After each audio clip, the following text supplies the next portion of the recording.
apa tahapannya ya.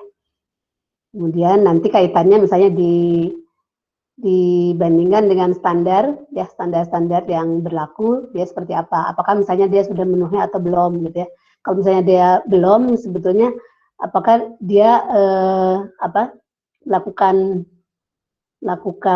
perbaikan seperti apa gitu ya, itu ya kira-kira sih alurnya sih sama gitu ya. Hanya yang pertama ini kalian cari di pembangkit yang lain ya, secara tugas kelompok aja.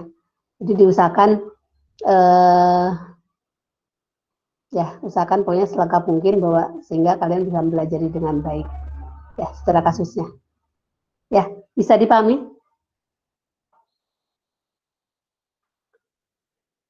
Bisa, Bu. saya ya.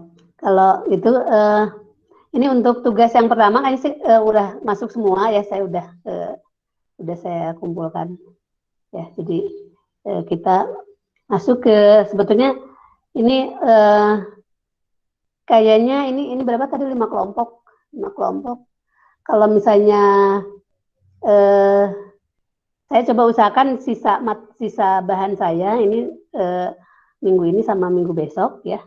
Nanti kalau misalnya kalian bisa presentasi di minggu ke-6 sama 7 ya, karena minggu ke-8 kan UTS itu biasanya gitu. Jadi nanti kita lihat kalau secara apa sih pembagian waktu sih seperti itu. Pokoknya dialokasikan misalnya 2 pertemuan untuk presentasi kalian. Itu nanti setelah itu UTS gitu ya. Jadi kalau saya bisa selesaikan materinya minggu ini sama minggu besok ya, jadi nanti kalian di minggu berikutnya ya, jadi di minggu ke-6 lah kira-kira ya, ini kan minggu ke-4 ya. Ini saya coba share screen ya bahan berikutnya.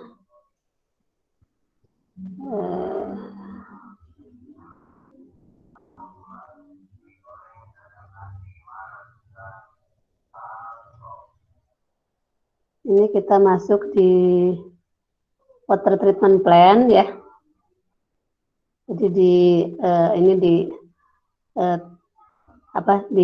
teknologi pengolahannya, tapi masih ini secara umum di pembangkit ya. Tapi ini memang khusus pembangkit ya. Jadi saya ambil dari bukunya Black and Pitt yang 15 ya. Jadi ini mulai secara pengolahannya ini memang kalau di pembangkit itu hanya pengolahan secara fisika sama kimia ya. Memang nanti berbeda kalau mungkin di pengolahan kayak di PDAM ya. PDAM itu ada kalau nggak salah sih ada proses pengolahan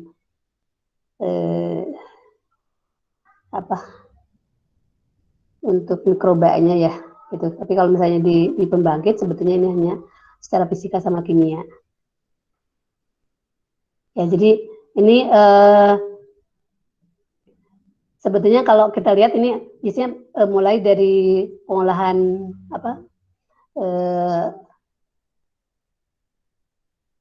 misalnya kotoran yang besar ya. Jadi mulai dari sedimentasi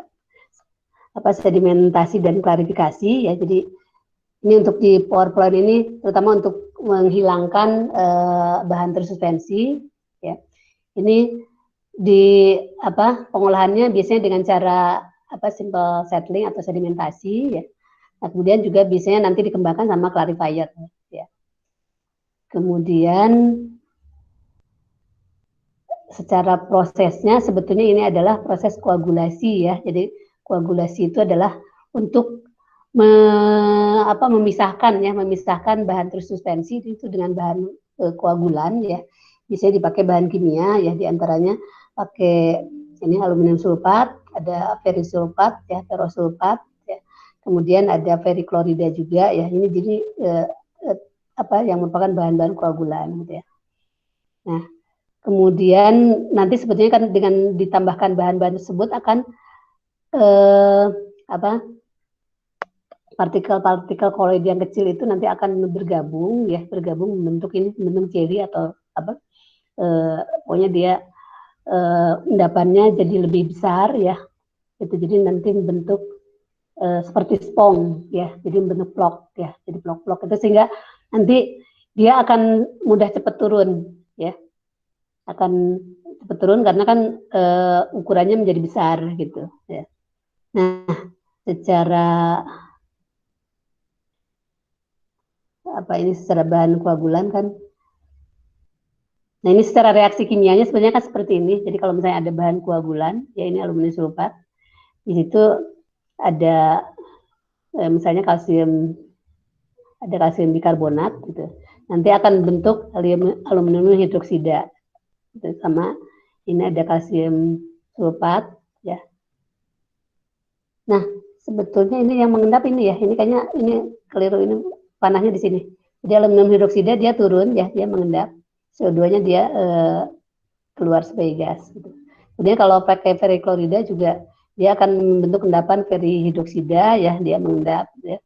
Nah, sehingga nanti si koloid-koloidnya akan tergabung di sini gitu ya, sehingga nanti plok-ploknya akan menjadi lebih besar. Kemudian jadi kalau dari sulfat juga sama, pokoknya akan bentuk, dia pada dasarnya akan bentuk endapan ya, kemudian nanti akan bergabung dengan partikel-partikel koloid gitu ya. Nah, kemudian setelah itu digunakan proses klarifikasi ini untuk memisahkan ini. Jadi tadi yang bahan tersuspensinya nanti dia dipisahkan ya dengan proses klarifikasi ini, sehingga nanti endapannya dia akan turun ke bawah gitu ya. Kemudian yang bagian atasnya ya dia sebagai air yang bersih ya gitu ya.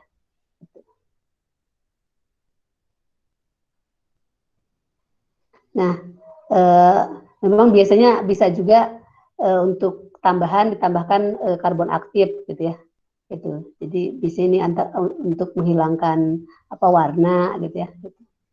Kemudian koagulan juga bisa pakai polielektrolit ya, tapi prinsipnya sama, dia akan mengendapkan koagulan ke bahan-bahan tersuspensi ya. Nah, nanti di sini ini ada secara proses skematiknya ya, bahwa secara tahapannya sebetulnya ini kan ada bahan air campuran ya, ada motornya ya. Nanti dia berasal dari water supply ya, jadi sebagai water ya. Kemudian kita tambahkan bahan kimia koagulan tadi. Nah, kemudian ini diaduk ya, ini aduk secara lambat ya, ada slow mixing sehingga nanti akan terbentuk endapan ya gitu. Kemudian masuk ke clarifier untuk memisahkan padatannya sama cairannya gitu ya. Nanti padatannya akan terpisah ya. Kemudian nanti biasanya padatannya nanti diturunin di bagian bawah, kemudian airnya di bagian atas gitu ya.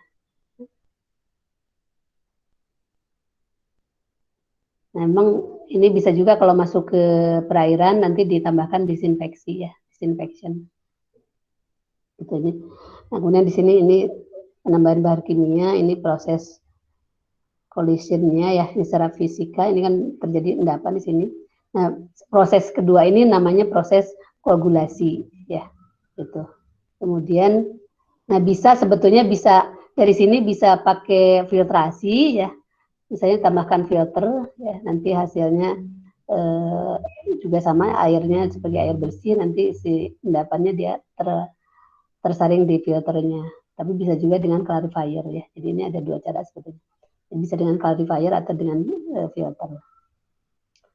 Oke, nah ini model proses koagulasi.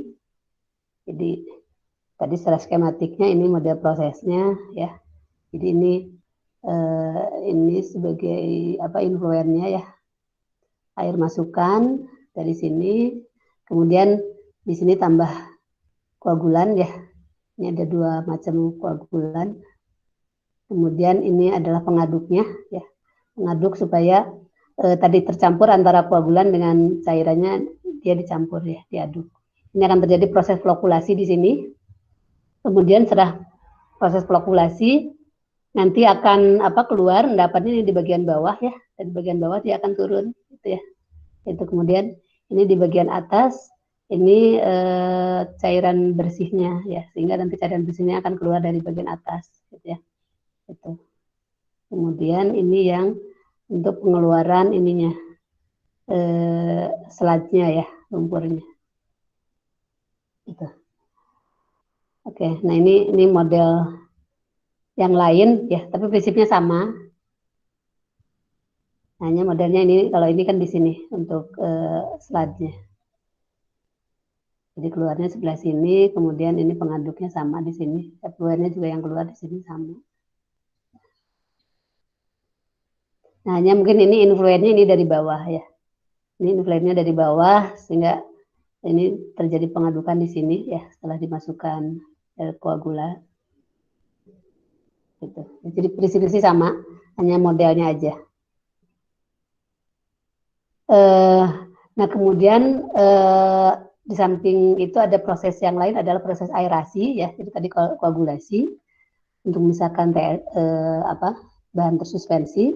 Kemudian kalau aerasi sebetulnya adalah untuk menambahkan oksigen ya. Biasanya bisa oksigennya dari udara ya. Jadi untuk mencampurkan udara dan air sehingga diharapkan sebetulnya kalau terjadi ada bahan-bahan kimia yang perlu dioksidasi ya di sini nanti akan terjadi proses oksidasi gitu ya.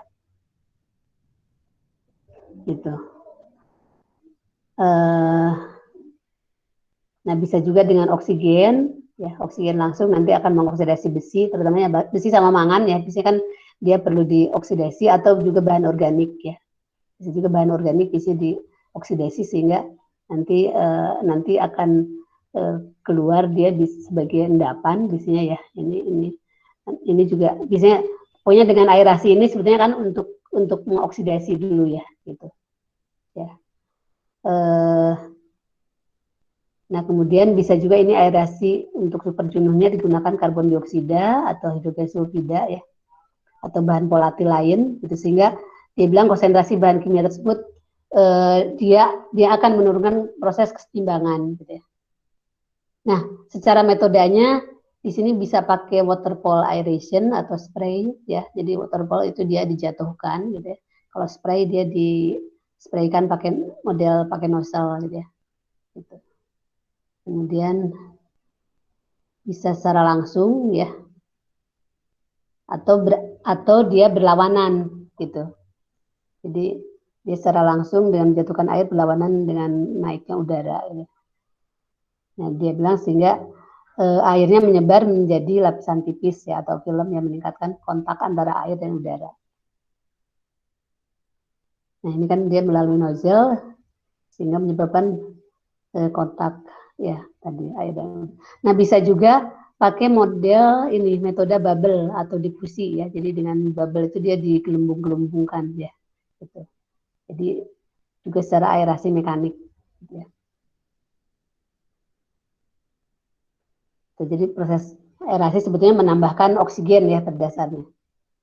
Nah, kemudian kalau softening ini adalah untuk melunakkan ya. Jadi pelunakan terutama untuk air sadah yang mengandung kalsium sama magnesium. Gitu. Dia karena kita tahu kalau namanya kalsium sama magnesium itu kan dia sebagai bahan yang menyebabkan kesadahan ya.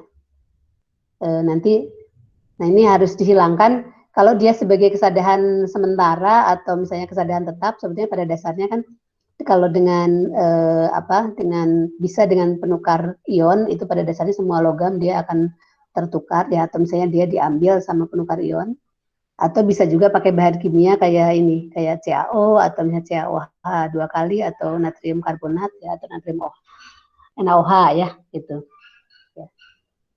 Jadi pokoknya pada dasarnya yang bisa bereaksi dengan kalsium sama magnesium ya. Gitu. Nah di sini ini reaksinya kalau dia pakai lime softening. Kalau pakai lime softening pada dasarnya dia pakai kalsium hidroksida ya. Kalsium hidroksida. Nah, sebentar. Iya, kalsium hidroksida ini kan pada dasarnya kalau dia dengan CO2 ini akan menghasilkan CaOH 3 kali ya, CaCO3. Nah, kemudian sebetulnya reaksi yang ini adalah di sini. Jadi kalau CaOH 2 kali dengan kesadahan ini dia sebagai kesadahan sementara ya. Jadi dia nanti akan terikat menjadi kalsium karbonat, dia akan mengendap gitu ya. Tapi kalau dia sebagai kesadahan sementaranya adalah magnesium, nah nanti sebetulnya ini memang mengendap ini yang mengendap ini CaCO3, Mg-nya nanti diendapkan dengan CaOH 2 kali gitu ya. Gitu. Jadi oke. Sebentar. Ini Mg-nya dia menjadi MgCO3 dulu ya. MgCO3 dulu, kemudian nanti MgCO3-nya dengan CaOH 2 kali dia menjadi MgOH 2 kali gitu ya. Ini. Maksudnya ini. Jadi ini reaksinya seperti 2 tahap ya. Jadi MgHCO3 dia sebagai magnesium bikarbonat ya. Nanti dia menjadi Mg karbonat dulu, baru menjadi Mg karbonat dengan CaOH 2 kali lagi menjadi MgOH 2 kali ya. Gitu. Jadi ini yang mengendap. Karena kita kan sebenarnya pada dasarnya mau mengendapkan Mg ya. Itu walaupun ini sudah terjadi endapan juga ya. Oke. Nah, kemudian bisa pakai lime soda softening. Jadi kalau lime soda softening di sini ada soda abu ya. Soda abu dia dari nah, pada dasar kalau di sini soda abu ini kan dia sebagai natrium karbonat. Ini untuk mengikat kesadahan yang permanen ya. Jadi dia selain bikarbonat ya. Jadi nanti kalau dia sebagai MCA sulfat atau CaCl atau Ca nitrat ini dengan natrium karbonat, dia akan Ca-nya akan diikat menjadi kalsium karbonat gitu ya. Gitu. Jadi pada dasarnya ini adalah untuk yang kesadahan yang permanen ya. Jadi pokoknya selain yang bikarbonat ya. Gitu. Nah, ini juga Mg sama, nanti Mg sebenarnya akan dinamakan sebagai MgOH 2 kali ya. Kenapa dia sebagai MgOH 2 kali? Karena kalau dia MgCO3 sebetulnya dia nggak mengendap ya. Gitu.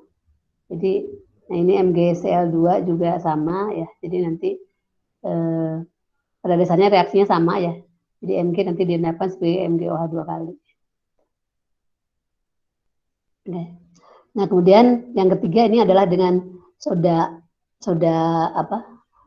api ya. Itu adalah natrium hidroksida ya. Jadi pada dasarnya ada 3 tadi ya. Jadi sebagai CaOH 2 kali, kemudian sebagai direaksikan dengan soda abu natrium karbonat sama NaOH ya. Nah, ini kalau dengan NaOH prinsipnya sama dengan yang pertama tadi. Jadi dia adalah terutama untuk kesadahan yang sementara ya. Jadi sebagai kalsium bikarbonat atau Mg bikarbonat gitu. Nanti dia akan mengendap sebagai CaCO3, kemudian kalau Mg dia akan mengendap sebagai MgOH 2 kali ya. Gitu. Oke ya, ini tadi yang dengan bahan soda ya. Nah, kemudian kalau dengan resin penukar ion, ini pada dasarnya kan semua garam-garam itu akan diikat oleh resin ya, resin. Jadi kalau dia sebagai kation berarti dia diikat sebagai resin penukar kation ya. Jadi ini adalah resin penukar kation, dia sebagai resin sodium ya. Nanti sebenarnya ini ditukar. Nanti kalsium yang ada di garam akan ditukar dengan di sini dia ditukar dengan natrium yang ada di resin gitu. Jadi nanti resinnya akan berikatan dengan kalsium ya, kalsium resin, kemudian sisa garam dari kalsium berikatan dengan natrium gitu ya. Nah, ini dia larut ya, sehingga jadi secara kelarutan dia tinggi gitu ya, karena dia sebagai garam natrium. Ya, Mg juga sama. Jadi kalau di sini sebenarnya reaksinya adalah reaksi substitusi ya. Gitu. Sama sih dengan yang tadi juga reaksi substitusi, tapi pada dasarnya semua logam dia akan diikat dengan resin penukar kation ya. Gitu.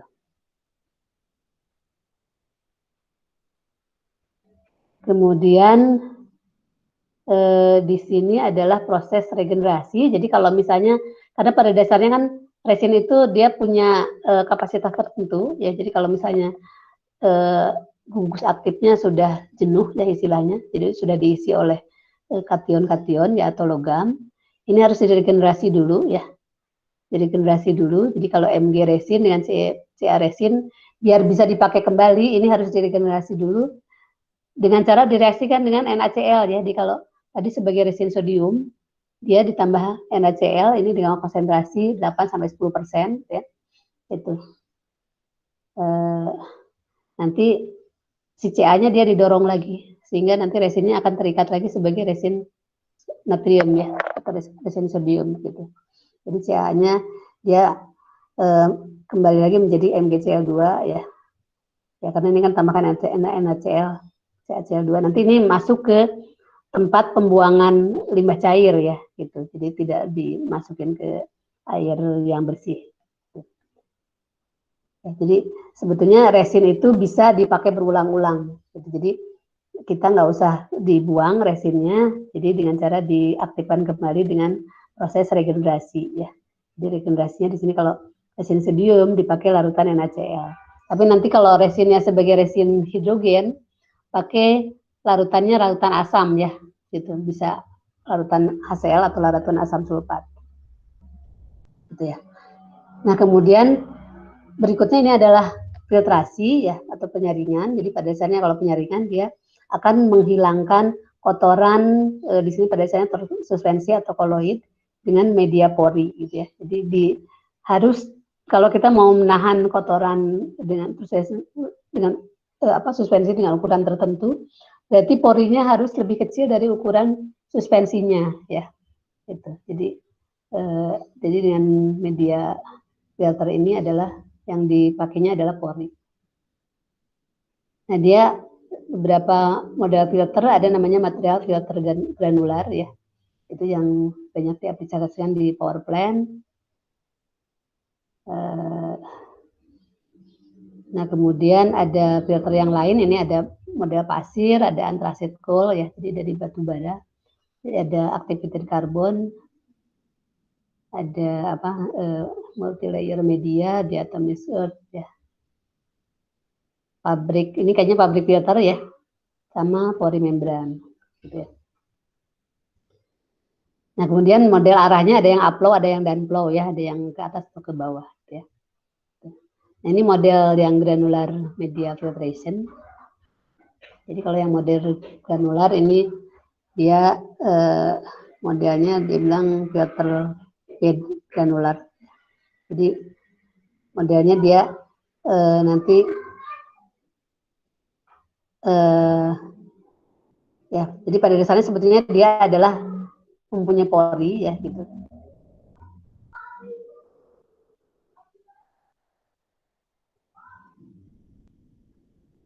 Nah, kemudian pemilihan sistem filter media granular secara normal ditentukan oleh tipe filternya ya. Gitu. Atau dengan performasi dan biaya yang paling kecil.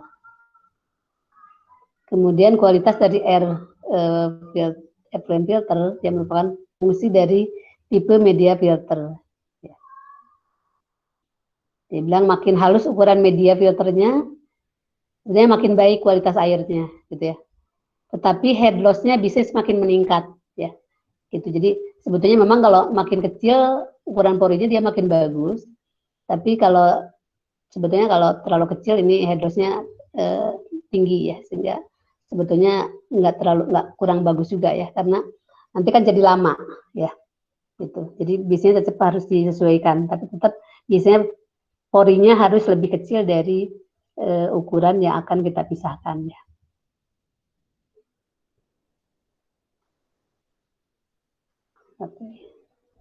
Nah ini secara basic ininya prosesnya.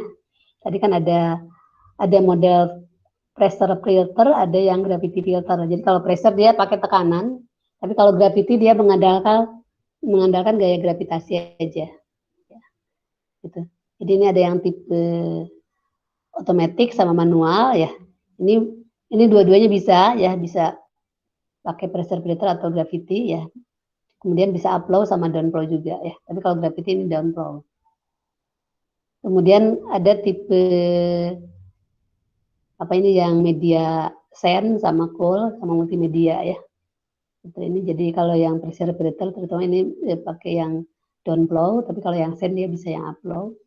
Kemudian kalau yang gravity ya sama ya downflow. Kemudian ada yang tipe backwash ya, ini water wash sama air water wash. Jadi ini adalah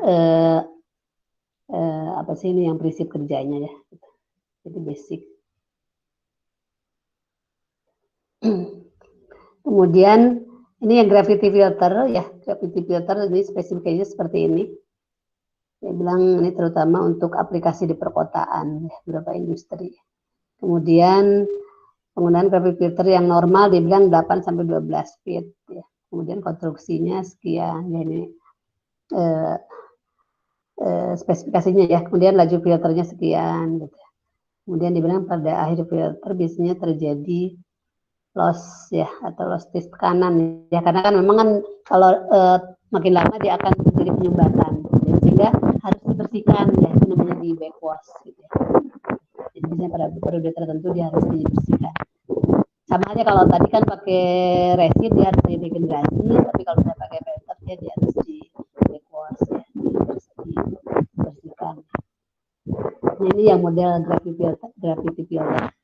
Kalau gravity filter pokoknya dia akan turun sesuai dengan gaya gravitasi ya. Terutama ini bisa dipakai untuk kotoran-kotoran yang ukurannya lebih besar ya. Gitu. Kemudian biasanya filternya juga ini ada ukuran porinya agak besar sehingga dia turunnya lebih cepat ya. Jadi tanpa tekanan dia akan turun dengan cepat ya. Jadi dengan proses gravitasi aja. Nah, kemudian ini yang ini proses regenerasinya sebetulnya ya. Ya ini backwash ya, proses backwash. Jadi makanya alirannya ke atas karena ini pada saat proses pembersihan. Jadi ini di backwash inletnya dari bawah, diharapkan nanti airnya ke atas, nanti sebenarnya dibuang ya ini.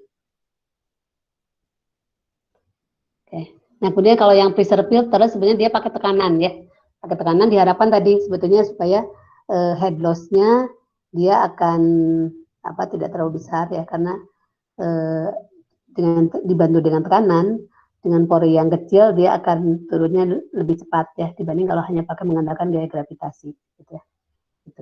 Nah di sini ada 3 tipe pressure filter, ada yang vertical downflow, ada yang horizontal, ada yang vertical upflow.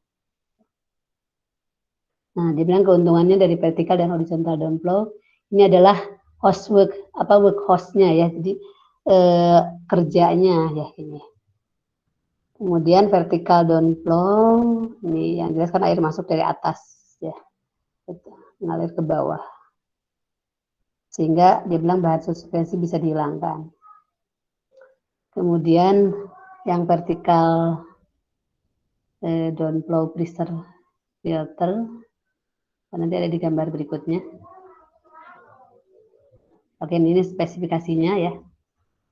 Ini modelnya seperti ini, jadi ini adalah yang tipikal vertical downflow. Jadi kalau vertikal dia yang jelas ini kalau dia pressure berarti dia tertutup ya. Jadi dia tertutup. Nanti di sini di hadapan ada tekanan ya. Ini ada inlet bubble-nya. Kemudian ini inlet water dia dari sini sebetulnya. Inlet water. Ini kalau inlet ini masuk, ini yang waste dia ditutup ya. Gitu. Kemudian nanti setelah terfilter, ini adalah yang water outlet-nya. Water outlet-nya dia keluar ke sini. Gitu ya. Ini supporting bed-nya. Dan nanti, ya ini kan sebagai media bed.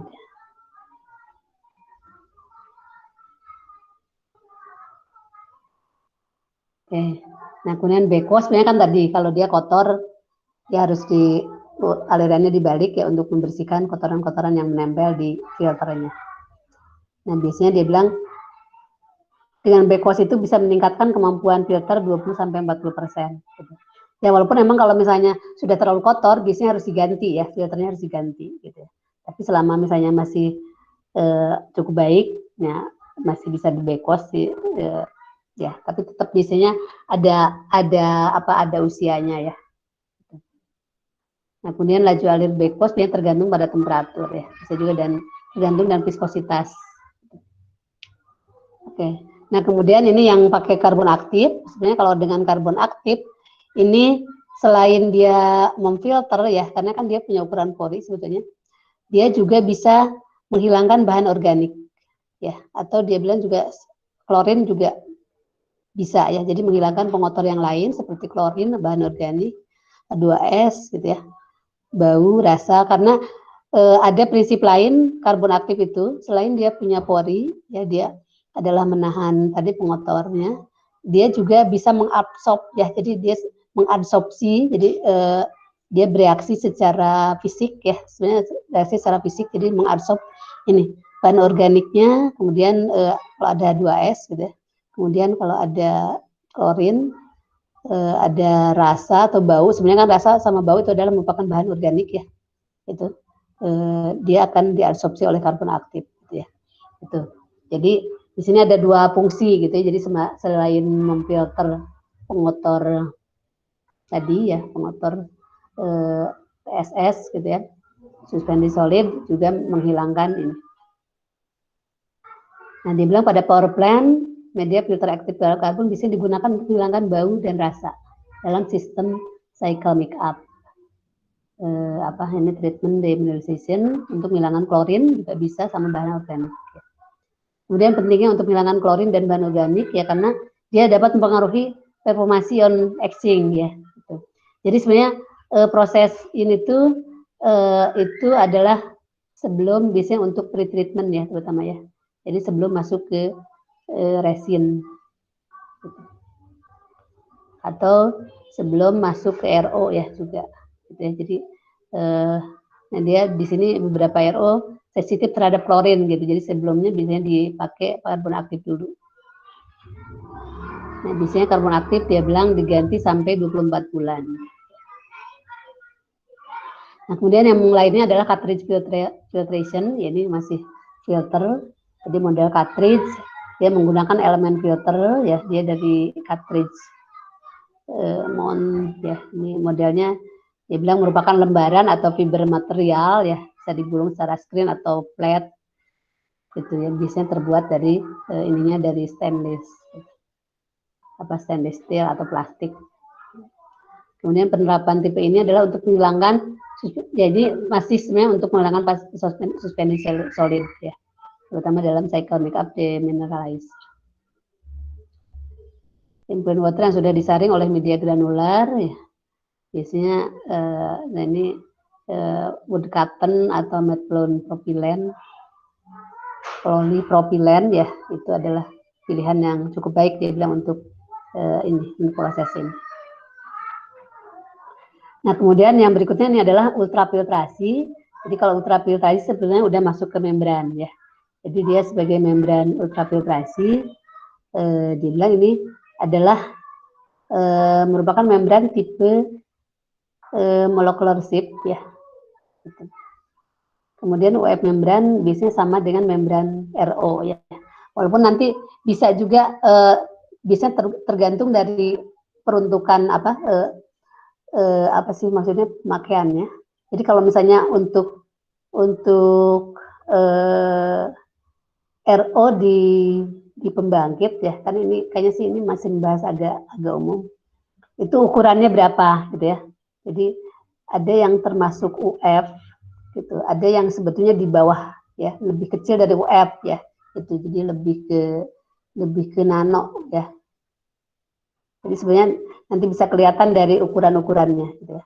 Tapi kalau di sini sebetulnya dia bilang ini bisa setara dengan RO gitu ya.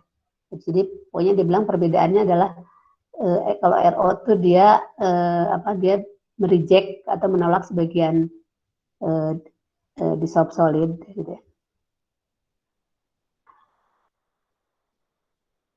Jadi kan pada dasarnya memang ini ukurannya kan udah lebih kecil ya. Jadi sebenarnya semua dissolved solid bisa ditahan ya atau di reject gitu. Jadi dia ditahan di membrannya. Nah, sebetulnya selain itu juga bisa menahan ini. Ada apa sih ini humic, fulvic acid, virus, bakteri gitu. Ya. Hanya dia bilang tidak menolak apa ini kation anion ya. Jadi di sini UF itu tidak sampai ke kation anion.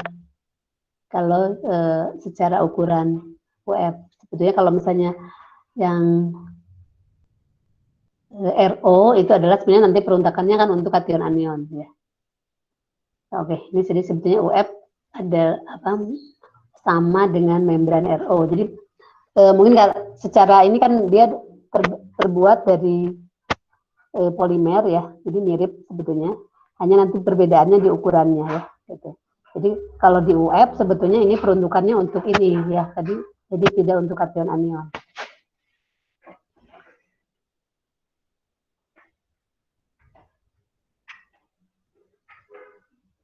Jadi bahan membran RO ini telah digunakan untuk mengembangkan UF membran. Ya.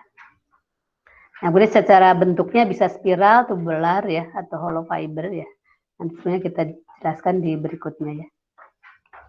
Nah, hanya memang di sini ditekankan bahwa kalau kita pakai menggunakan ultrafiltrasi, ini harus digunakan pretreatment dulu ya. Jadi diperlukan pretreatment dulu ya. Di antaranya tadi yang pakai pakai koagulasi dulu, kemudian pakai filter yang tadi yang tadi yang besar ya. Jadi pakai granular, pakai media apa gitu ya. Jadi sebelum masuk ke UF ini. Ya, ini di sini adalah selanjutnya ini adalah untuk penghilangan kandungan besi dan mangan ya. Jadi tadi kan pada dasarnya kalau besi sama mangan itu harus dioksidasi dulu ya karena dia bentuknya Fe2, ada yang Fe2+ sama Mn2+. Jadi relatif dia nanti kalau dia sebagai Fe2+ ya kalau di koagulasi ya, terutama nanti kan biasanya koagulasinya dengan hidroksida, itu harus dioksidasi dulu sehingga kalau nanti terjadi hidroksida Fe3+ ya atau sama Mn4+ ya, jadi dia sebagai EOH 3 kali atau MnOH 4 kali, kelarutannya sangat kecil gitu ya, sehingga memang dia perlu dioksidasi dulu. Nanti setelah dioksidasi, dia akan dilarutkan dengan diendapkan dengan dengan basa ya. Gitu. Tapi bisa juga sebenarnya kalau di sini pada dasarnya Fe sama Mn itu kan dia logam ya, kation. Dia bisa dibilang menjadi selat ya dengan bawaan organik ya. Jadi pakai EDTA ya. Jadi pada dasarnya kan EDTA bisa mengikat semua logam. Gitu. Hanya dia bilang sebentar. Sedangkan kondisi teroksidasi dapat menjadi selat dengan bahan organik sehingga proses penghilangannya menjadi lebih sulit. Iya. Sebenarnya kalau ada selat dia sebetulnya menjadi larut ya. Gitu. Jadi sebetulnya sih diharapkan memang tidak ada senyawa selat kayaknya di sini ya.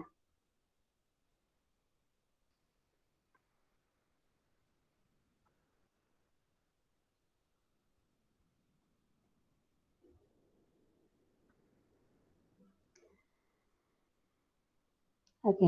Nah ini kemudian bisa juga dengan ion exchange ya. Jadi pada dasarnya dengan ion exchange itu kan semua logam itu bisa diikat ya. Gitu. Jadi hanya kalau pakai bahan kimia tadi terutama dia harus dioksidasi dulu kemudian nanti diendapkan sebagai senyawa hidroksida gitu. Nah, bisa juga pakai ini green sand resin ya. Resin zeolit. Jadi pada dasarnya dia prinsipnya sebagai resin. Oke. Nah, kemudian berikutnya ini proses Demin. Demin itu kan pada dasarnya kan adalah untuk bilangan kation anion ya. Jadi pada dasarnya untuk bilangan kation anion itu ini ada 3 cara. Jadi yang pertama adalah dengan kation exchange ya. Jadi dengan ion exchange. Dengan ion exchange ya di sini adalah kation anion exchange. Jadi nanti ada 2 resin ya. Jadi resin penukar kation sama resin penukar anion. Kemudian pakai membran desalinasi sama pakai thermal desalinasi gitu ya. Gitu.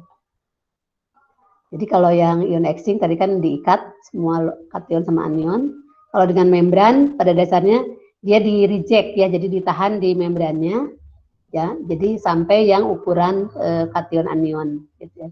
Jadi berarti ini yang pakai membran RO gitu.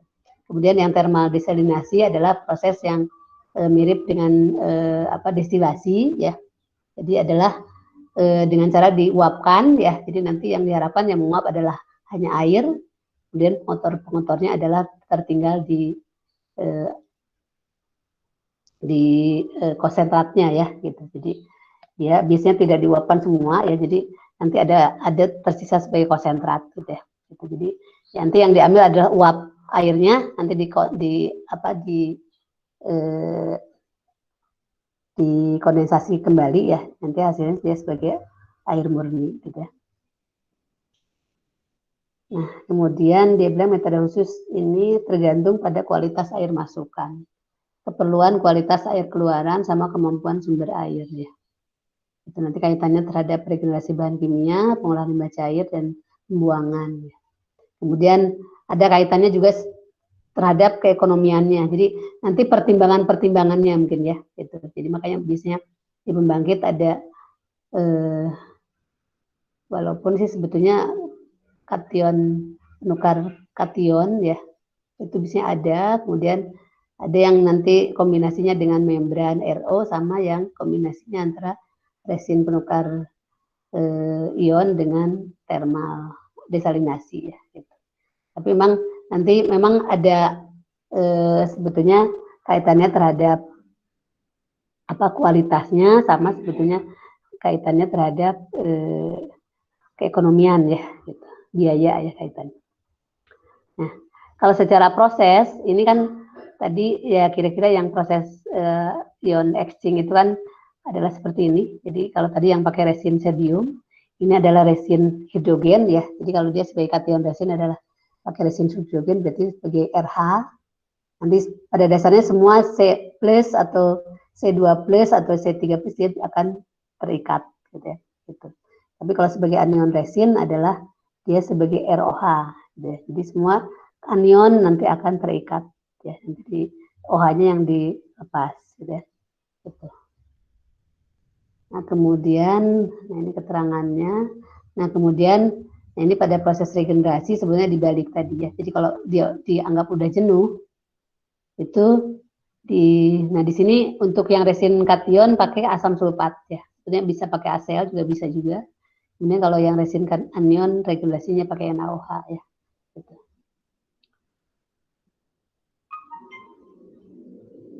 Oke ya, pada dasarnya pokoknya kalau dia udah jenuh dia tidak dapat reaksi lagi ya, karena kan udah penuh itunya ikatannya. Kemudian nah ini limbah resin harus diregenerasi untuk aktif kembali. Resin kation diregenerasi oleh asam sulfat atau asam klorida. Resin anion adalah dengan NaOH ya. Oke. Nah dia bilang asam sulfat memiliki sifat tidak mudah menguap dibandingkan asam klorida ya, sehingga dibilang mudah ditangani, sehingga penggunaan asam sulfat lebih direkomendasikan untuk regenerasi resin kation ya. Jadi sebenarnya di sini pakai asam sulfat karena penanganannya lebih mudah, sehingga lebih direkomendasikan, karena kalau pakai HCl dia mudah menguap ya. Kemudian ini gas larut CO2 biasanya dihilangkan juga, makanya di situ nanti ada degasifikasi ya. Jadi selain pakai resin kation anion, kemudian ada bisa digabung dengan degasifier ya, itu untuk menghilangkan CO2.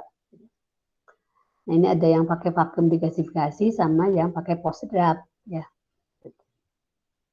Nah, prinsipnya sebenarnya kalau pakai yang yang post draft ya, itu adalah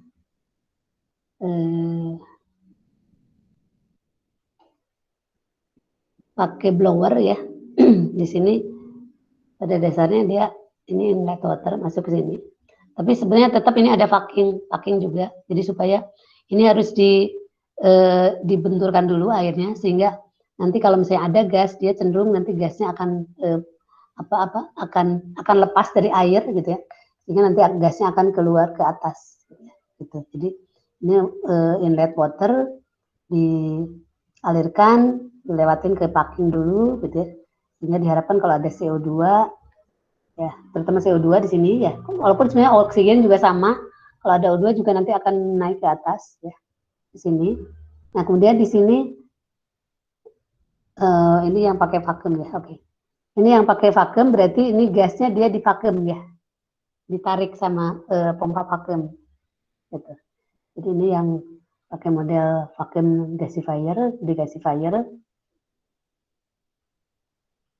Nah, kemudian air yang keluar ini adalah sebagai air yang bersih ya. Jadi udah bebas jadi gas, terutama gas CO2.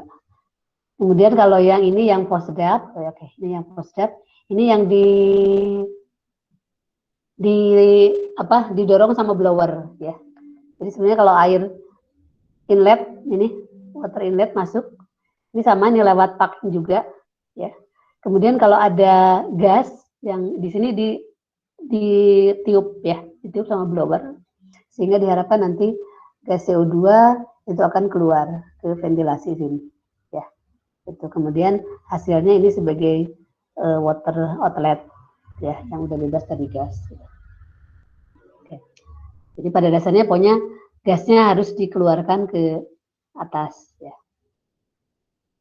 Nah, kemudian ini yang tentang resin kation anion ya. Ini mungkin ada tambahan dari yang buku track and fit ya. Jadi sebenarnya kalau resin anion atau resin kation itu dia tersedia dalam sebagai basa kuat ya, ataupun sebagai basa lemah gitu ya. Kalau dia sebagai basa kuat sebetulnya bisa menghilangkan semua anion.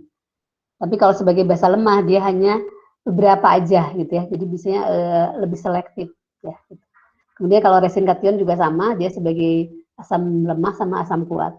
Kalau sebagai resin asam kuat ya semua kation bisa dihilangkan. Tapi kalau sebagai asam lemah hanya beberapa gitu ya. Gitu. Jadi mungkin ada beberapa ada, terutama di sini ada dua jenis resin ya, resin kation sama ada dua jenis resin anion ya. Jadi sebagai asam kuat dan asam lemah sama basa kuat dan basa lemah. Kemudian ion exchange ya, pada dasarnya kan tadi untuk menghilangkan anion sama kation. Ini untuk di pembangkit listrik ya, nanti kan kaitannya ke air boiler ya. Gitu. Nah ini kira-kira modelnya untuk resin kation anion. Jadi ini kayaknya sih dia model yang mixed bed ya, mixed bed. Jadi resin kationnya ada di bagian bawah ya, ini kation bed. Kemudian resin anionnya ada di bagian atas gitu ya. Ini bisa dipisahkan oleh ini ya, jadi ada pemisahnya. Ya, walaupun mungkin katanya agak tercampur sebetulnya ya. Gitu. Nah nanti airnya ini dari bawah ya, jadi misalnya ini air kotornya dari ya,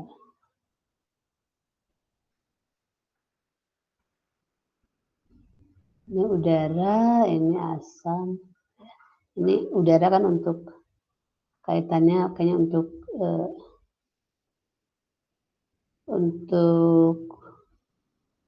apa sih, bisa sebagai proses oksidasi juga ya.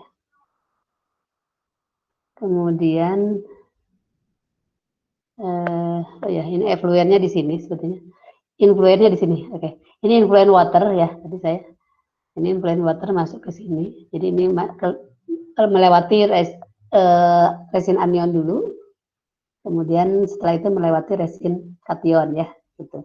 Nah, diharapkan sebetulnya ini yang keluar adalah sebagai H2O murni. Gitu. Nah, kemudian di sini prosesnya kalau dia sudah jenuh, ada proses regenerasi, di sini ada asam yang masuk, kemudian di sini ada alkali gitu ya.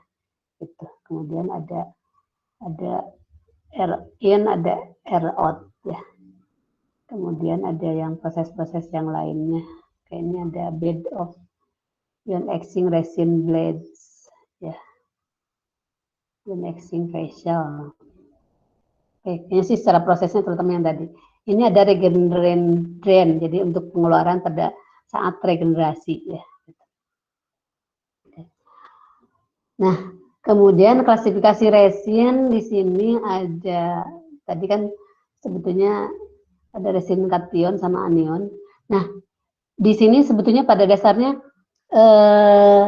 kation sama anion itu pada dasarnya memang semua kation dia bisa ditukar, kemudian semua anion juga bisa ditukar sama resin anion ya, kation dengan resin kation.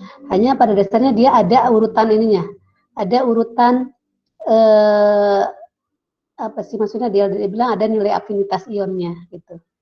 Nah, dia bilang di sini semakin ke bawah nilai afinitas ionnya semakin kecil.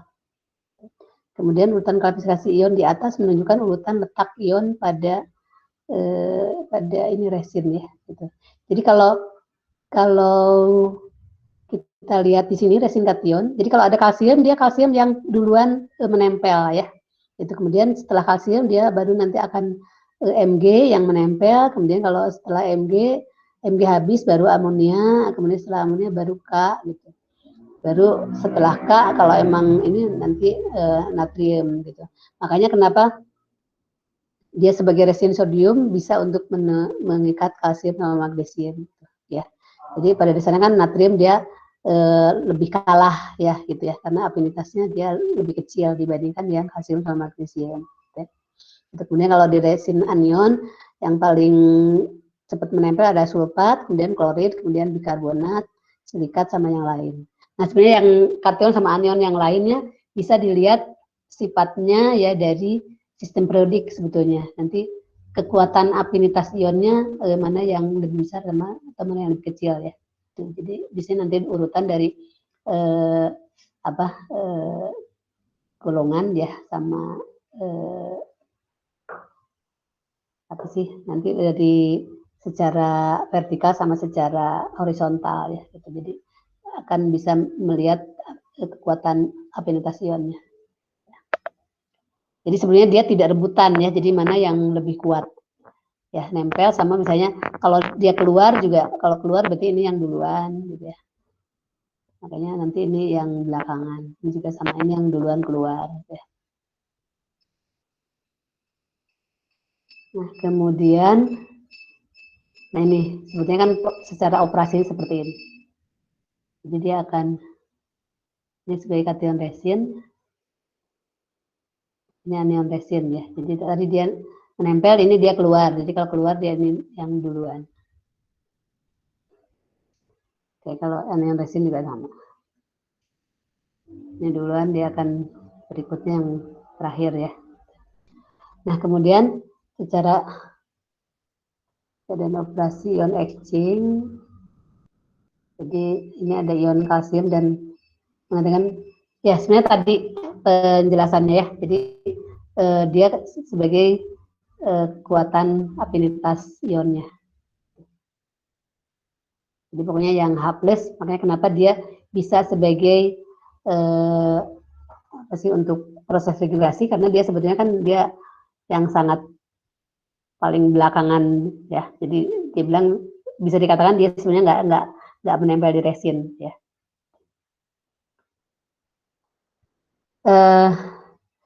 Nah ini kemudian ini di tabel 15.8, jadi sebetulnya ini ada perbandingan tipe resin ya dan aplikasinya. Jadi di sini ada tipe resin strong acid. Jadi kan sebenarnya kan tadi ada yang tipe apa asam kuat ya, ini untuk resin kation. Ini yang strong acid sama ini yang weak acid ya. Jadi ini asam kuat, ini asam lemah ya. Itu. Jadi ini juga modelnya ada beberapa macam. Ada model styrene DBD 8% ya. Ini sama-sama cross linkage. Ada yang styrene DBD 10%. Jadi ternyata macam-macam juga ya. Gitu. Nah, kemudian ini secara ini kayaknya sih dari pabriknya ya. Ini ininya spesifikasinya. Ini dia bilang premium quality strong acid cation exchange resin ya. Ini quality ini adalah apa? Is such that it can be used in standard operation as well as where there is need for premium grade gel cation exchange resin.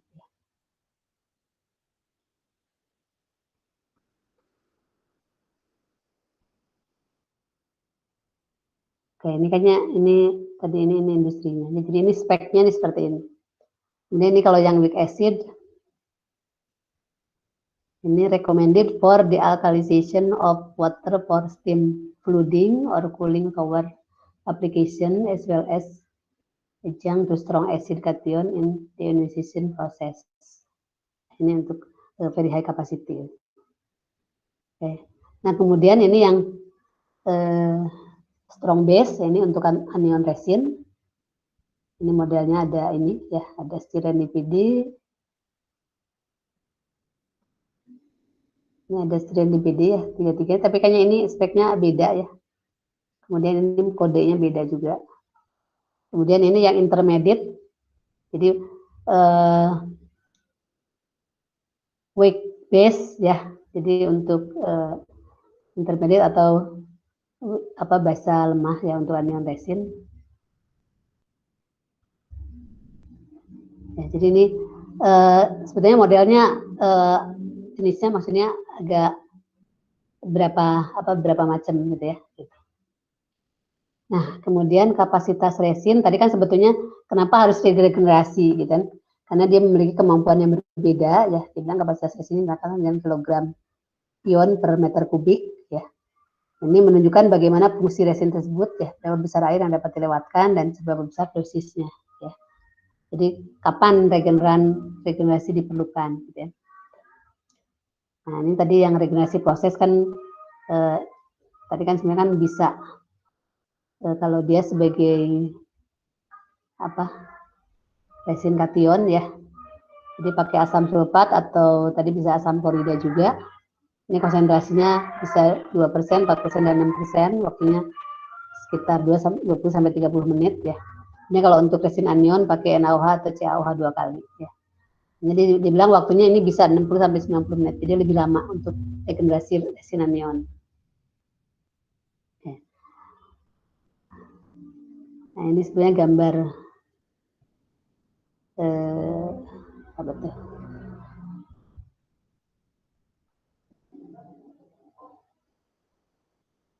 Ini untuk yang tadi sebenarnya kan yang resin tadi ya. Jadi kayaknya secara ini resin bed ya. Jadi ini modelnya seperti ini.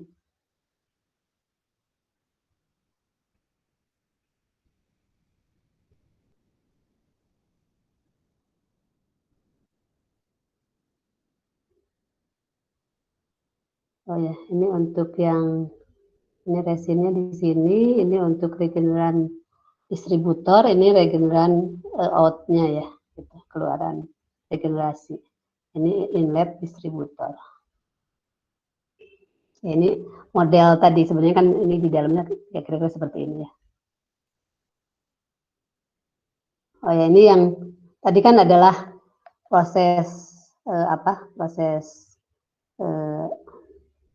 penukar kation anion. Ini yang proses regenerasi ya. Regenerasi dia kan berarti dia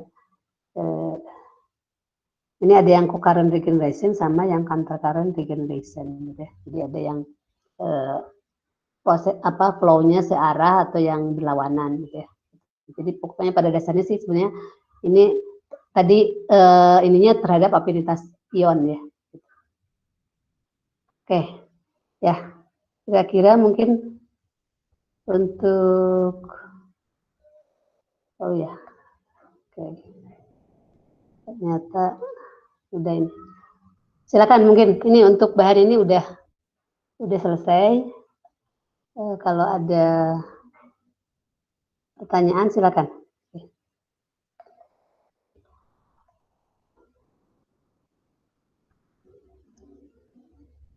Udah bisa dipahami semuanya? Atau ada yang mau ditanyakan?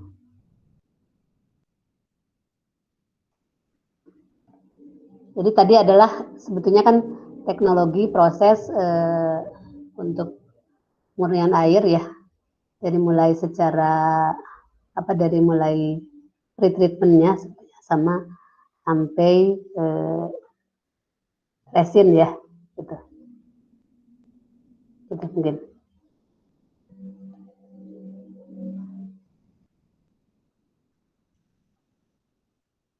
Halo, Masih menyimak saya?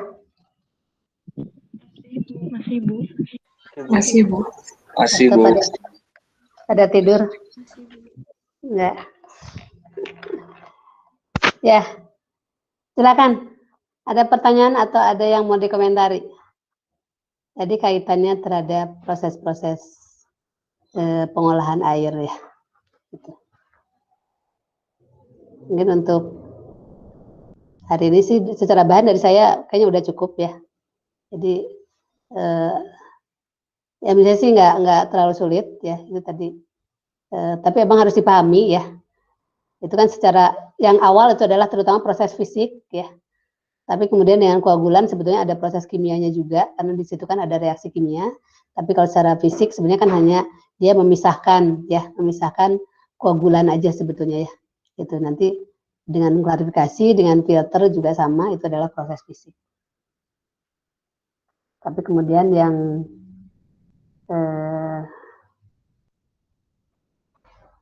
dengan resin sebetulnya itu adalah proses kimia. Kemudian kalau filter sebenarnya proses fisik juga ya. Itu adalah basicnya adalah pori ya. Itu. Tapi kemudian kalau dengan karbon aktif selain pori juga dia bisa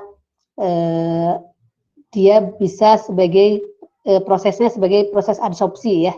Gitu. Jadi terutama tadi untuk klorin, untuk bahan organik ya yang menyebabkan rasa bau itu kan bahan organik.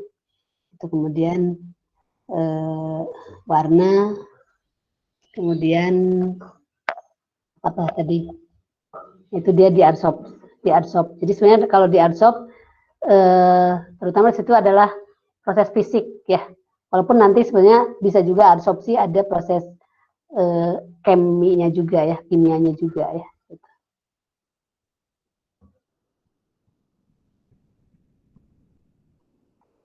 Ya, silakan.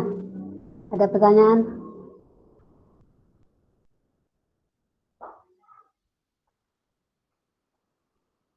Atau ada pengalaman dengan proses-proses tersebut? Nah, nanti sebetulnya harapannya di yang tugas kelompok itu kalian bisa mencari kasus di industri ya, industri pengolahan air ya, terutama ya di suatu industri, bisa industri proses ya atau industri yang lain ya, tapi tidak ke pembangkit dulu, gitu kan. Nah kemudian teknologi pengolahannya seperti apa gitu ya. Tadi kan yang saya jelaskan itu adalah secara proses-proses secara umum, tapi mungkin nanti yang dipakai di industri tersebut misalnya hanya beberapa gitu ya, biasanya tidak semua, tapi tetap ada beberapa ya. Misalnya proses fisiknya dia pakai apa ya, secara misalnya koagulasinya dia pakai bahan apa, apakah misalnya pakai aluminium sulfat atau pakai apa tadi ada yang pakai polielektrolit ya. Biasanya sekarang kebanyakan pakai polielektrolit gitu. Ya, walaupun mungkin masih ada yang pakai apa sih istilahnya yang pakai aluminium sulfat atau pakai periklorida ya, dia sebagai koagulan gitu ya. Nah kemudian setelah itu apakah misalnya masuk ke proses filtrasi, dia filtrasinya pakai apa gitu ya.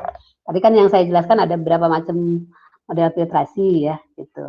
Nah misalnya di industri dia pakai apa, apakah misalnya dia pakai media filter ya, atau misalnya pakai apa ya, misalnya masuk ke apa pakai apa tuh, pakai bag filter ya, tapi bag filter misalnya terutama untuk partikulat. Ini kan kaitannya tadi untuk yang air kotor ya, berarti kan mirip dengan limbah cair tapi tidak, bukan sebagai limbah ya, tadi dia sebagai air kotor aja gitu ya. Jadi biasanya secara karakteristik tidak seberat limbah cair ya gitu ya, karena kalau limbah cair biasanya kotorannya sangat banyak, tapi kalau dia sebagai air baku ya, misalnya air sumber ya, diantaranya misalnya air permukaan, dia sebagai katakanlah dia sebagai air sungai ya, atau sebagai air laut, dia kan mengandung pengotor, tapi kan pengotornya tidak sebanyak air limbah ya. Tapi modelnya sama sebetulnya. Biasanya teknologinya hampir mirip gitu ya. Gitu. Tapi tadi kaitannya ke kapasitas sama itunya nanti berbeda ya. Nah kemudian sampai sebetulnya kan tadi sampai misalnya ada yang pakai resin menukar kation dan anion ya, sama membran ya. Gitu. Nah, nanti mungkin di yang berikutnya saya jelaskan yang desalinasi ya, yang desalinasi termal terutama belum ya. Tapi secara prinsip yang desalinasi termal itu kan pakai model apa? Pakai apa sih prinsipnya kayak destilasi ya. Jadi dia dengan cara penguapan ya, jadi dengan termal. Jadi dengan panas itu diharapkan airnya menguap ya. Jadi dia bisa sampai mencapai hampir, biasanya sih tidak sampai titik didih ya, tapi biasanya mungkin temperaturnya sekitar berapa ya, 8, nanti kalian bisa cek sebenarnya dia desalinasi termal itu dia di berapa misalnya, kalau misalnya pakai MED ya atau pakai MSF, tapi biasanya di bawah 100 derajat ya, jadi tidak sampai titik didihnya gitu. Jadi sebenarnya diharapkan sekian persen air menguap gitu ya, jadi nanti akan tersisa dia sebagai konsentrat ya. Nah, nanti hasil uap airnya nanti dikondensasi, hasilnya dia sebagai air bersih gitu ya. Gitu. Jadi sebenarnya mirip tadi kan, makanya mirip dia sebagai air demian ya. Jadi sebagai air demian itu bisa pakai desalinasi termal, bisa pakai ion exchange atau pakai RO ya, pakai membran ya. Gitu. Oke, udah paham semuanya? Nah, nanti ini aja sebenarnya untuk 2 minggu ini kalian cari bahannya kaitannya ke industri ya. Jadi yang real di industri seperti apa gitu ya, biar lihat proses realnya. Jadi jangan balik ke teori ya, pokoknya teorinya adalah dari saya, nanti kalian masuk ke industri adalah aplikasi yang ada di sana ya. Walaupun secara proses kan adalah secara teorinya sama ya, tapi nanti dia seperti apa gitu ya. Gitu. Jadi biasanya tidak hanya beberapa tadi yang dipakai, misalnya dari mulai treatmentnya apa yang dipakai, kemudian selanjutnya bagaimana sampai dia peroleh air yang siap untuk dipakai di industri tersebut gitu ya. Apakah ya sebagai air minum atau misalnya kalau di PAM dia sebagai air minum aja ya kan ya gitu. Tapi kalau misalnya di industri apa proses kayak di pupuk dia kan nanti untuk air proses ya, biasanya mirip sebagai air demian. Atau misalnya di industri apa yang lain, tekstil misalnya, dia keperluan airnya misalnya untuk apa gitu. Ya, jadi sebenarnya harapannya kalian bisa tahu juga proses yang ada di industri tersebut seperti apa, terutama kaitannya terhadap nanti air yang diperlukan dan nanti untuk proses bagaimana gitu ya, kemudian speknya seperti apa gitu, sehingga memang pengolahan yang dilakukan di situ apakah misalnya sudah cocok atau misalnya masih ada kendala gitu ya. Kemudian coba juga kalian dibandingkan dengan standar yang ada ya, standar sesuai dengan peruntukannya ya. Kalau dia misalnya sebagai air minum berarti kan pakai standar dari Kemenkes misalnya, atau untuk kayak tadi untuk kesehatan juga sama misalnya untuk apa, untuk di kolam renang atau spa kayaknya sih bisa masuk juga di situ ya, nanti berarti kan dari Kemenkes. Tapi kalau misalnya mirip dari yang di pembangkit kemarin misalnya untuk pakai ASME atau pakai JIS atau pakai yang lain gitu ya standarnya gitu. Atau misalnya coba dicek juga SNI misalnya, SNI kenapa misalnya kurang begitu dipakai, bisa ada. Silakan masa nggak ada yang ini, ada pertanyaan atau udah jelas semua ya? Udah cukup jelas semua?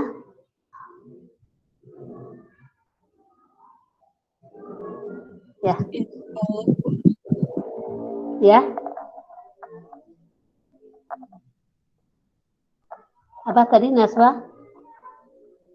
Sampai sini sudah cukup jelas, Bu. Oke, ya, sudah cukup jelas.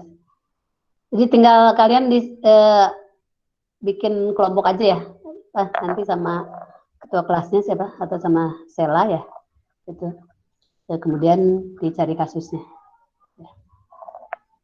Ya sebetulnya diharapkan dengan teori yang saya sampaikan ya, yang kalian pelajari itu bisa aplikasinya itu nanti bisa ya lebih paham. Ya. Kemudian diharapkan kalau misalnya juga kalau tadi ada datanya sehingga bisa dibandingkan dengan standar ya, standar yang berlaku. Oke, kalau misalnya nggak ada masalah, mungkin saya akhiri dulu ya. Ini juga kan udah mau jam 5 ya. Sampai jam berapa sebetulnya? Sampai jam 5 lebih ya? 5 lebih dikit. Iya, Bu. Tapi kayaknya sih kalau udah nggak ada masalah, atau sebentar.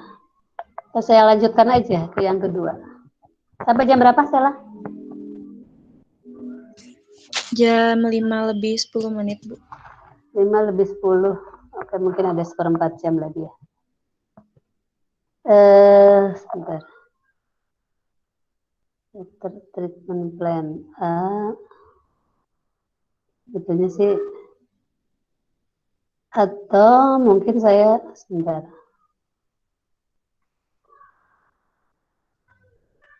Saya kemarin tuh ada yang standar air pendingin ya. Ini sebetulnya terutama untuk cooling tower ya. Ini untuk gambaran aja mungkin untuk kalian. Kemarin kan terutama untuk air boiler ya, feed water boiler sama air boiler. Gitu. Walaupun sebenarnya ada untuk steam juga gitu ya. Tapi kemudian kalau kita lihat kemarin yang di ASME yang kemarin mah hanya feed water boiler sama air boiler ya. Sama yang JIS juga ada 2. Tapi kalau nanti kan masuk ke ini sebetulnya ada 3 sama steam ya. Nah sebetulnya mungkin harus dicari juga yang untuk kaitannya ke steam ya. Nah, ini saya ada contoh untuk yang air pendingin ini dari terutama yang masuk cooling tower. Sebetulnya kalau yang one through ya yang kondensor tuh gak tahu saya juga belum nemu ya. Karena di penjelasannya sebenarnya kalau untuk masuk kondensor itu dia tidak terlalu diatur kayaknya sih. Jadi kan terutama kan yang dipisahkan kan untuk kotoran-kotoran yang besarnya aja. Tapi kalau yang untuk yang cycle ya, yang proses cycle, terutama yang nanti pakai cooling tower itu ada gitu ya. Walaupun secara standarnya masih di bawah, kayaknya sih di bawah air itu, air apa? High purity ya gitu ya. Mungkin coba ya saya share ya. Saya share screen.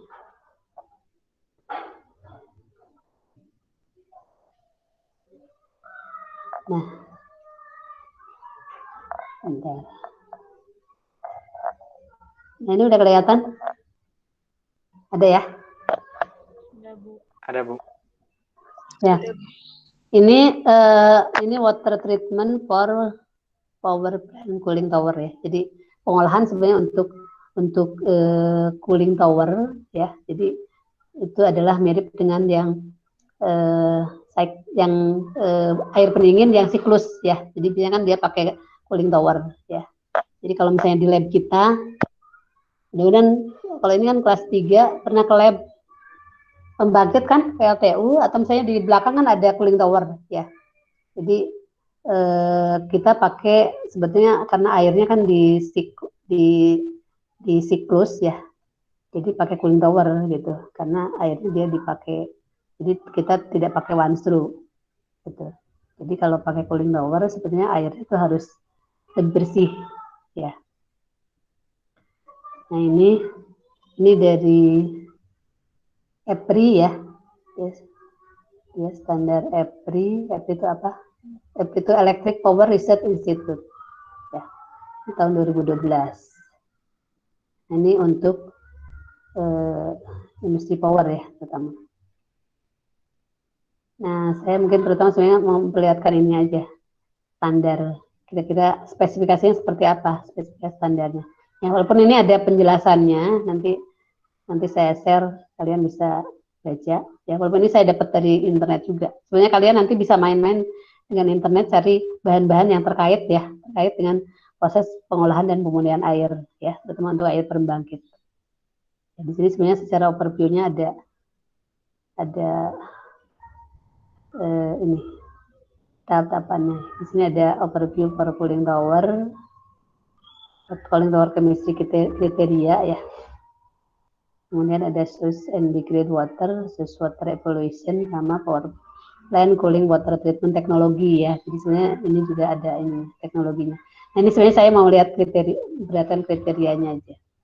Karena kalau secara treatment teknologi, ya udah yang kita bahas itu ya. Jadi mungkin kalau kalian baca di sini juga agak mirip-mirip dengan yang kita bahas ya. Sama dengan yang JIS kemarin juga ya. Gitu.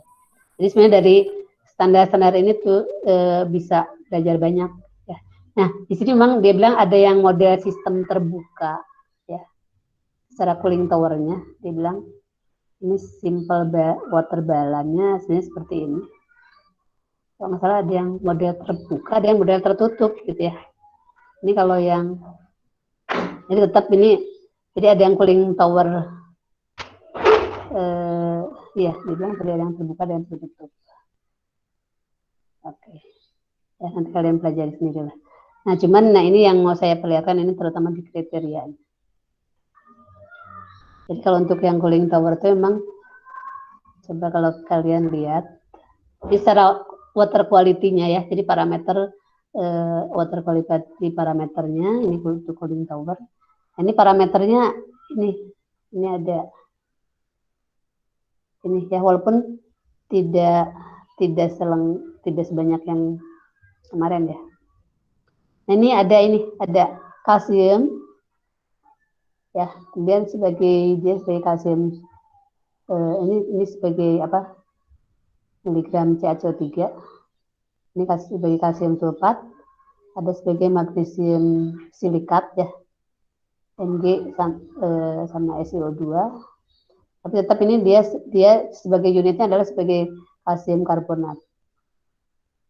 Kemudian M alkalinity ya, dia sebagai apa ini sulfat, SiO2, fosfat, Fe, Mn, Cu, Al, S, amonia, pH ya. Jadi ini kation anionnya ya.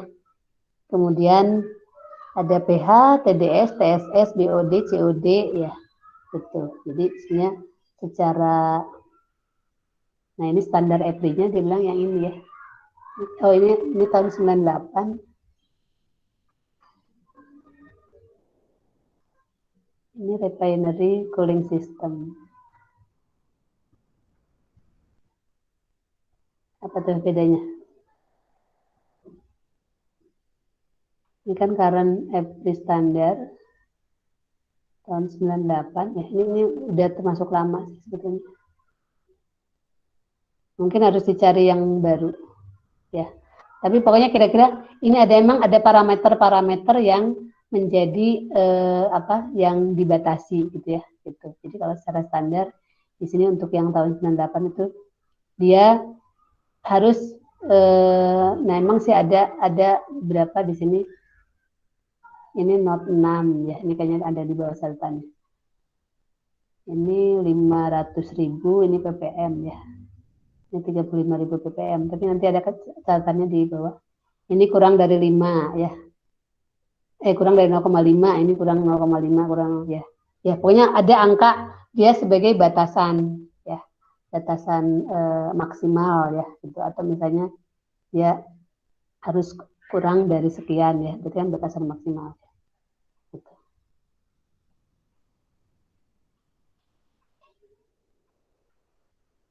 Nah, ini catatannya seperti ini.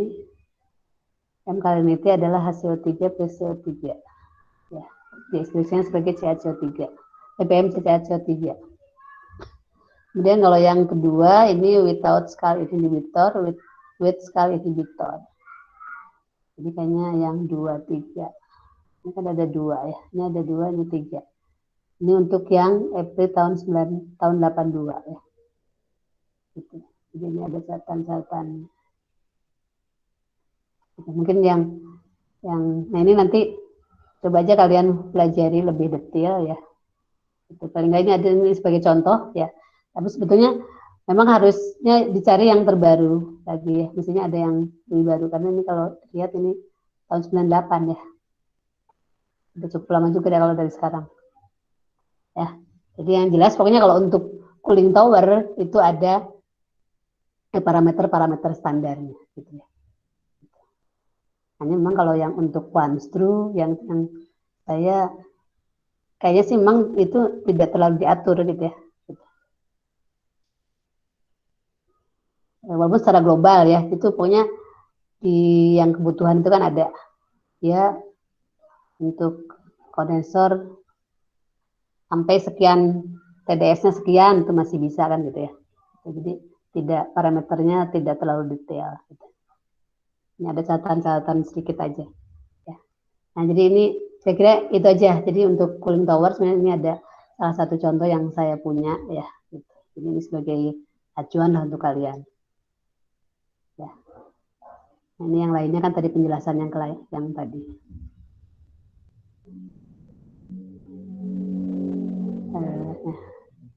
Ini maximum cycle of concentration. Ya, ini sebagai N. Ini ada persamaan-persamaan yang bisa kita pakai juga ya. Jadi insight on limiting parameter. Kemudian sebagai blowdown-nya ya. Blowdown-nya seperti apa. Ini ada perhitungan-perhitungannya juga. Ini other water quality kriteria. Ya. Nah ini tadi kan ada Langelier saturation ya dia sebagai LSI, ada RSI regional stability, jadi ini ada penjelasannya juga ya. Jadi bisa dipelajari. Nah kaitannya ke make up and blow down ya, ini terhadap cycle of concentration ya. Nah di sini cycle of concentration itu sebagai N gitu ya. Jadi yang kemarin saya tanya sebetulnya di sini ada juga penjelasannya ya. Gitu. Jadi ini BD ada sebagai blow down ya adalah E per N min 1 ya.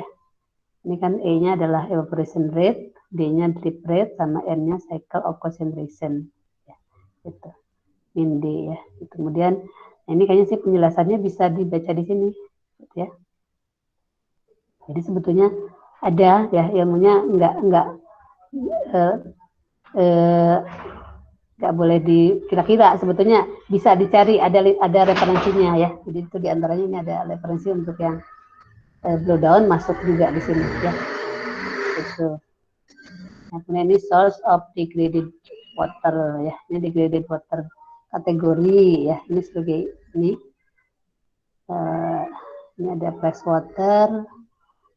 Ya, ini sebagai mineral, biological, organic compound, ya matter other. Ini jadi kategori degradednya, jadi degradasinya ya. Ini sih kayaknya banyak yang bisa kita pelajari ya. Jadi ini saya perlihatkan sekilas saja, kalian baca dengan lebih detail. Kemudian ini screening. Ini case study ya, case study ini sebagai screening result of different. Jadi dari perbedaan sumber air ya, saya bilang. Jadi ini ada sumber source water screening, ini ada produce water, aggregated water, reclaimed water, sama fresh water ya. Seperti ini. Yang berikutnya yang source water evaluation. Ya. Water treatment analysis dan metodologi. Oke. Ya, kalian baca aja.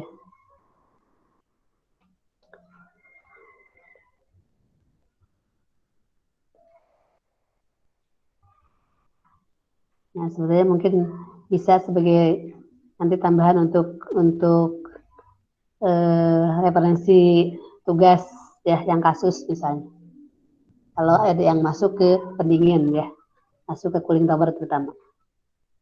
Ya, kalau dia pakai pendinginnya sebagai cooling tower. Oke, ini banyak sih penjelasannya. Jadi nanti kalian baca sendiri. Oh ya, ini referensi. Ya, kayaknya cukup dari saya.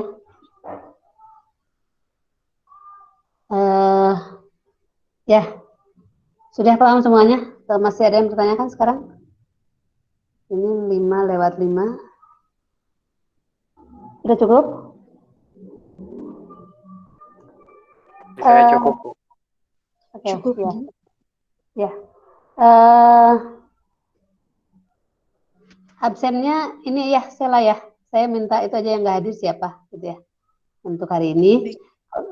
Besok jangan lupa absen secara pusat ya. Walaupun sih saya bisa cek juga, cross check ya. Jadi kalau ada yang hadir sebetulnya nggak bisa ngabsen ya, saya bisa ini kan ya. Tapi kalian usahakan ya semaksimal mungkin kalau emang apa.